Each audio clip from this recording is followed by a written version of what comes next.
nasubukan ang pasensya ng mga pasahero sa MRT kanina nung nasira na naman ang isang bagon.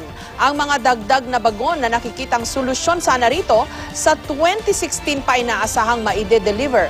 Gayunman, ipinagmalaki ng pamunuan ng MRT na kahit ngayon pa lang may mga nakikita na raw na pagbabago sa kanilang serbisyo.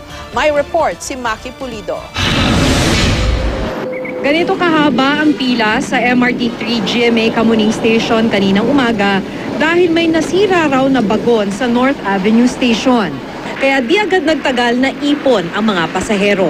Pero para sa mga regular na pasahero ng MRT, may sirang bagon man o wala, ganito naman talaga ang kalbaryo bawat umaga. Araw-araw, kung hindi isang oras, may higit isang oras kami nalilate sa trabaho. Tapos Yung pila, wala na naabot na Quezon Avenue. Exhausting, nakakapagod talaga. Umaga pa lang, papasok ka pa lang, pagod ka na pagdating mo sa opisina mo. Mahirap talaga. Sa haba ng pila, normal daw na abutin ito ng halos isang oras bago makaakyat at tuluyang makasakay. Si Isay Oligario, halimbawa, 8:20 ng umaga pumila sa GMA Kamuning Station. Mula sa gitna ng GMA Network Drive, dinala siya ng pila sa gilid ng EDSA. Halos makarating ng Scout Borromeo bago bumalik ang pila paakyat ng MRT platform. Nakaakyat si Isay sa MRT station 9:10 na ng umaga o pagkatapos ng 50 minutong pila.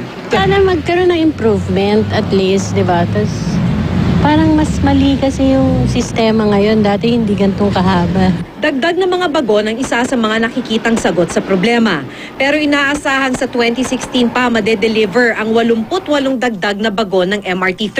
Within 1 year to 1.5 years, nadating na yung unang piraso ng bagon. Itatesting natin dito sa MRT line. Titignan natin kung maayos yung pagtakbo niya. Ngayon, kung may kailangan ng gawin na adjustments o pagkumpune, gagawin nila yan. At sa kanila sisimulan yung paggawa ng natitira pang 47 bagon. Naibigay na raw ng Department of Transportation and Communications o DOTC ang kontrata ng paggawa sa mga bagon sa Dailan Locomotive and Rolling Stock Company sa gitna ng patuloy na investigasyon ng Kongreso. Inakusahan kasi ng kumpanyang Inicon, isa sa mga natalong bidder, si MRT Manager Attorney Alvi Tangcol ng extortion. Nauna nang itinanggi ni Vitangcol ang akusasyon. Pero bago pa man dumating ang mga bagong bagon, mapapansin ang ilang pagbabago sa MRT3. Tulad ng mga monitor na ito sa GMA Kamuning Station na makikita kung ilang minuto na lang hihintayin bago dumating ang tren. Maki Pulido, GMA News.